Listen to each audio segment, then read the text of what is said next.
Hello friends, this is Sandeep Soni from Pesca Spoken English and IELTS Academy. Friends, today I will teach you a different daily uses sentences. તો આજે આપણે વાક્ય અલગ લઈશું, જેમ કે કોઈ વસ્તુમાં આપણે સારા છે કે નથી તે પ્રમાણે આપણે વાક્ય લીધા છે ડેલી યુઝીસમાં. તો ફર્સ્ટ વાક્ય આપણે જોઈએ તો અહીંયા હું પતંગ ઉડાડવામાં સારો છું. તો આનું ઇંગ્લિશ કેવી રીતના કરશો? તો આનું ઇંગ્લિશ આમ થાય કે I am good at flying kite.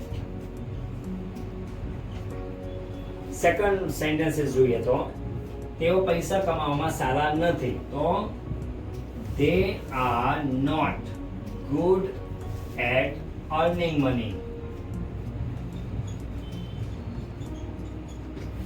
Third one જોઈએ તો તેણી હિન્દી બોલવામાં સારી છે. તો she is good at speaking in Hindi.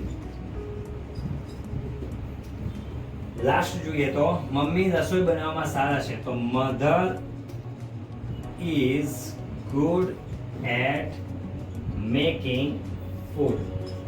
અને લાસ્ટ વન તમારે ગુજરાતી કે ઇંગ્લિશ, ગુજરાતીનું ટ્રાન્સલેશન ઇંગ્લિશમાં કરીને આપવાનું છે. તે બાઇક ચલાવવામાં સારો છે. આ વાક્યનું ઇંગ્લિશ કેવી રીતના થશે તે તમે કમેન્ટમાં જરૂર કહેજો. Thank you so much watching for this video.